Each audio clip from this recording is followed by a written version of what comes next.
This is the day I'm going to pull my permits. So I'm walking up here now to the permit department, and we're gonna start the process of getting ready to get these ice cream shipping containers. I gotta find a good name for it, but the ice cream shipping containers, getting them actually finished. So I got my plans, as you can see right here. I'm getting ready to take them to the inspection department.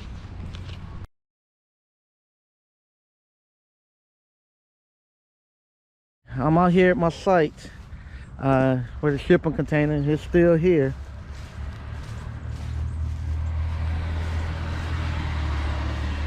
I'm gonna have to get it sandblasted so we can actually get it painted. So I'm gonna set up a time to get this sandblasted. And once we get it sandblasted, we'll come back and get everything painted on here.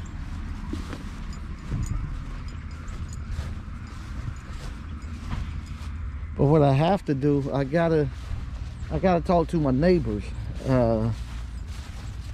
Every time I come out here, I'm removing these old tires. So there's a tire shop like 2 doors down, then it's this auto place, but this is not a place to dump stuff. So this is one of the things that you have to do when you come into an area like this that's underserved.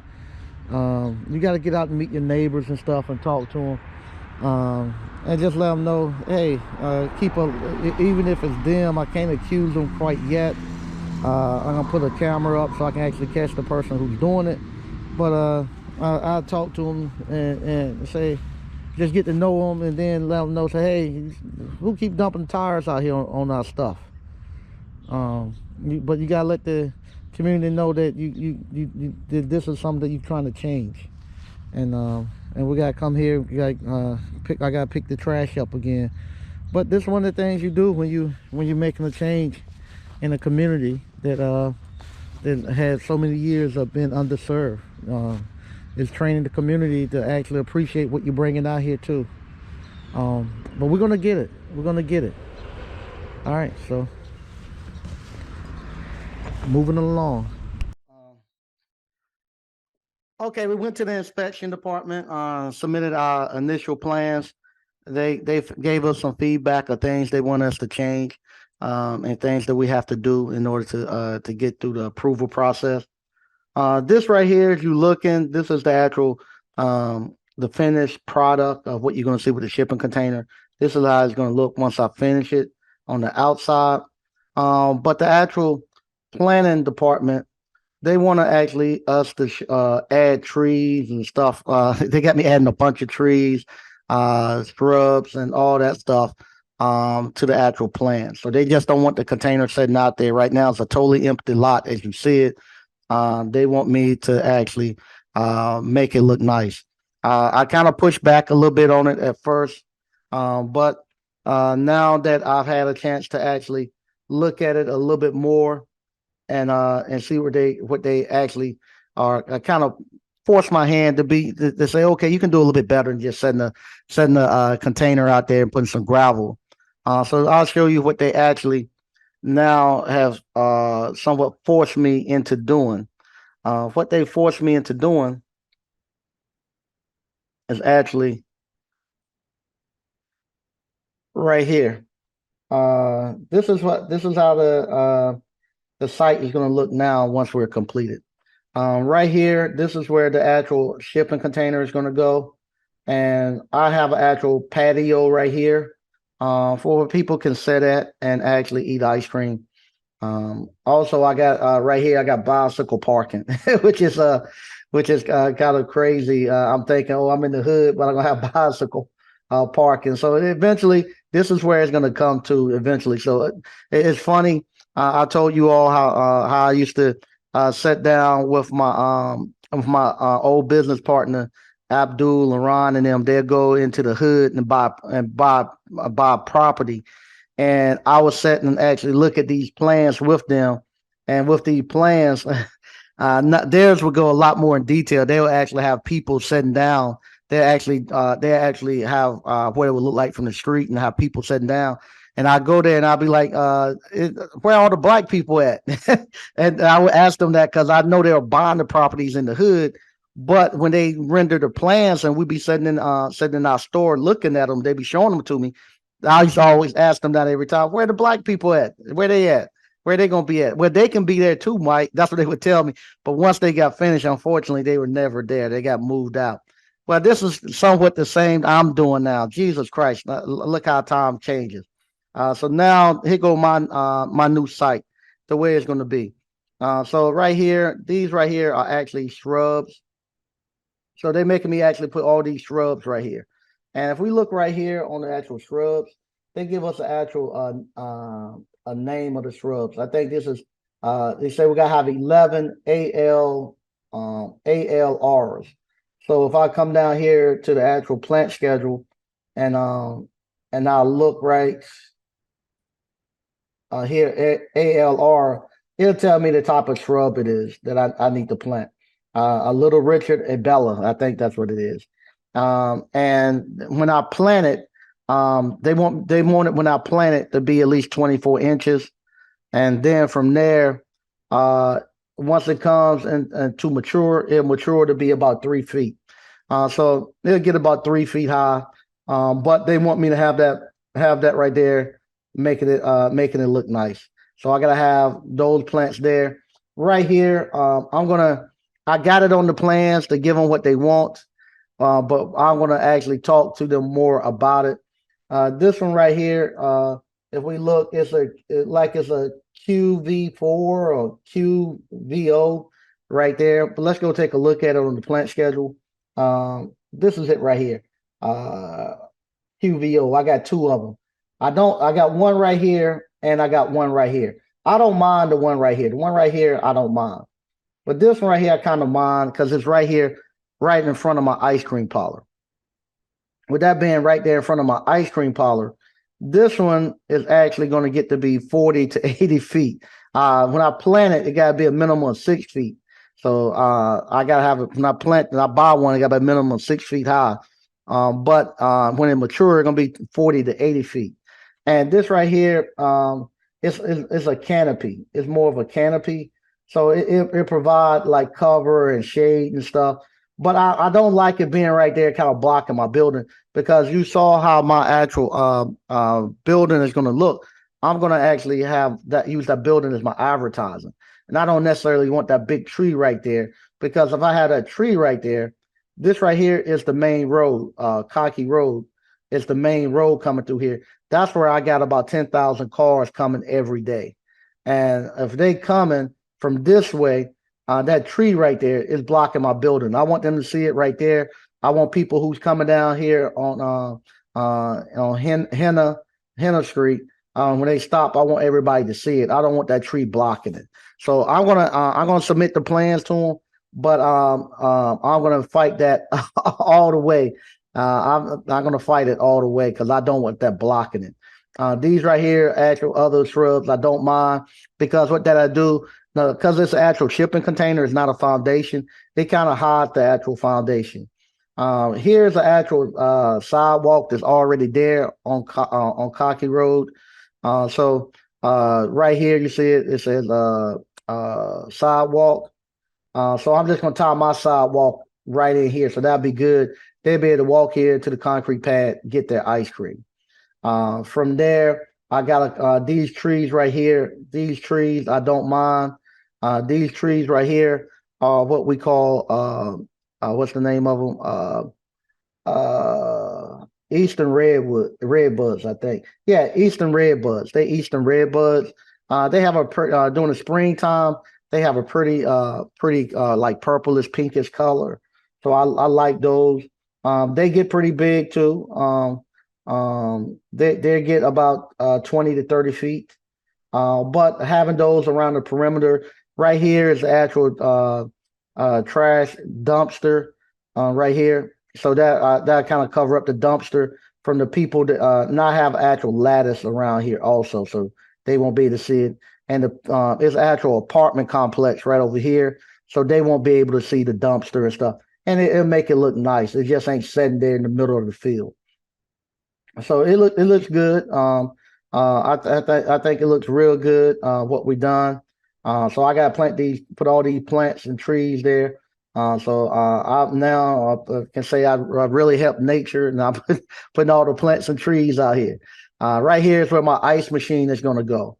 So I'm going to set the ice machine right here, and I think right over here is where I'm going to set the actual either right here or right there. I'm gonna have to set what we call our porta johns. Just one of them. I'm just gonna have one porta john. That'll be my bathroom. I probably set it right here. Have my porta john sitting right here. For people who needs to go to the bathroom. Because we're only open. This site right here is only going to be open from May until September, Memorial Day to Labor Day. I don't have to have an actual functioning bathroom inside of my shipping container. I can actually have a porta john. And so here we go. So I resubmitted it this morning. I should hear back sometime in the next week or two. Next week, I'm going to be on my way down there. We're going to start actually doing the demo in the shipping container, getting that out. Then I'll be setting up. I'm going to do the demo, and then I'm going to start patching up any type of rust and treating the rust that I have there. And then I'm going to, matter of fact, no, I'm not. I'm going to do the demo, and then after the demo, I'm going to get it sandblasted. After I get it sandblasted, I treat any type of rust and stuff and the holes that we have, and then from there, we'll get it. We'll start. I get the actual primer. I get it primered and get it primered and get it ready to get the base coat on. So I need to get the primer on there.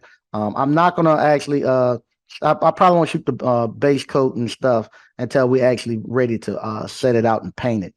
But I'll go ahead and get it prepped and get it primered, and then from there we'll go ahead and we'll get the inside done. And we should have all permits and stuff, and then I'll be looking to get the actual concrete poured. That's where mainly all my money is going to be at, the concrete. And with these trees can get pretty expensive. So concrete and trees is where my money is going to go onto this site. So and they even no that's where the water is coming in right here, and they actually have an actual we have an actual manhole right here, the sewer, PVC sewer. We have the sewer right here. So sewer is right there. The water is going to tie in right there. We're gonna bring the electrical there. Then from there, I'm gonna pull underground over here to my actual ice machine. I have a disconnect right here, so I'm just gonna pull from here to here for my ice machine and have my disconnect. So looking forward to it. Looking forward to it.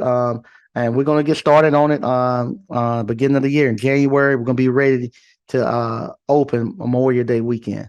All right. Thank you all for watching. And if you want to know more about how you can actually start your own ice cream parlor, like I say, I'm going through all of this stuff here.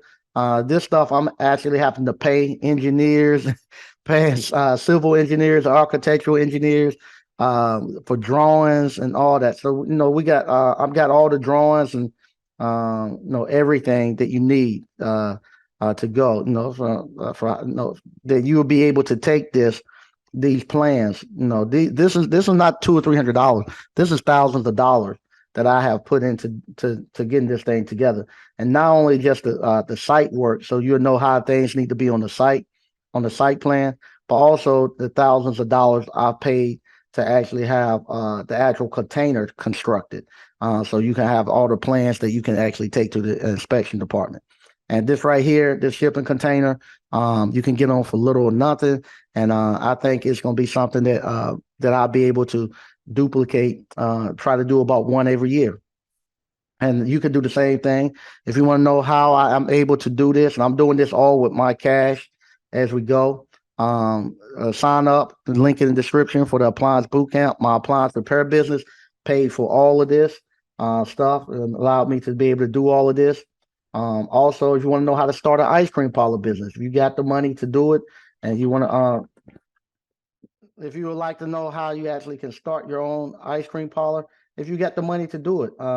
This right here, I paid less than $5,000 for um, this actual commercial lot. This is a commercial lot. I bought it. Some people would call it the hood, but I'm transferring from the hood because right down on this street right here, I got two houses that I'm actually renovating. So I'm gonna actually put this ice cream parlor here, and then right here on this corner, it's a corner, you don't see it right here on this corner. I'm gonna renovate two houses in 2023. So I'm still following the blueprint that I got from my old business partners, where they say when you go into a place like this, you don't do one building or one house, you do two. So that'll get me doing three. It's the same thing that I done when I came here to Selma. I didn't do just one building. I done two, and from there it lets other investors come. And this right here is going to be something really nice that we're putting there that hopefully will bring other investors in and start to change this actual community. So if you want to know how to do this, sign up. We have how to start an ice cream parlor business. Right now we have the brick and mortar because I have a brick and mortar ice cream parlor. We have the mobile where you use a pull behind trailer or truck. We have that, and we also have the pop up tent. We have that, and we'll be adding next year. We'll be adding the actual walk up ice cream parlor, the shipping container. So you'll be able to get that how you do the actual shipping container. I need to run this for a year, for one season to see how it goes, and then I'll be able to do the shipping container. But this is what we're doing. This right here is a way that you can. We love to read the stories about Ray Kroc and them, how they was able to create McDonald's. You thought you were buying hamburgers, but they were actually buying real estate. You thought they was in the hamburger business, but they were actually in the real estate business. Same thing. People think we're in the ice cream parlor business, but I'm actually in the real estate business. I'm taking the money from my appliance repair and from the ice cream parlor, and I'm actually buying real estate and putting this actual this business on here, and me owning the property, owning all of this, it generates more income than I could get for rent. This right here also, I'm gonna have to talk to the actual banker. I'm gonna go talk to them today to see what's the best way for me to do this. Because I don't know how much, because it's not a physical building here, unlike my brick and mortar ice cream parlor. It's not a physical business here. It's actually accumulating. I say accumulating. Sorry about that. It's appreciating. I know because I've done developed the property, it'll make the property worth more. But I don't know if it appreciate. I don't know how much it appreciate with that shipping container there, because it's not an actual set in place uh, actual building. So with this, I'm gonna probably have to write out a whole lease and leasing as far as rent and all that from this actual location to my real estate company, and I'm gonna probably have to get the rent up high because I noticed I've been going through just trying to see how much money I'm able to pull out of my properties and stuff if I ever needed it, and I noticed the properties that I don't have any rental on, they have to go directly for the actual. They're going directly for the worth of the actual building. Um, I don't know if I with this one right here, if I need to have a higher have the rent and showing that the rental history and the payments and stuff coming in. From there, they'll make the actual property appreciate and be worth a lot more in my portfolio. Or I don't even really care. It might be a point I don't even depend on what it is. If it's too much of a headache, I don't really care. I'll be generating enough cash out of that little shipping container to actually do whatever else I need to do. But I want to talk to them to kind of see what's the best play to go with that. So I might put this on a higher rent and pay it directly to my actual real estate company. So that's just me thinking out loud. Stuff that we have to do now that we're doing big boy business now. big boy business, and we're seeing how stuff get done. Once again, thank you all for watching. I'll talk to you later. Bye bye.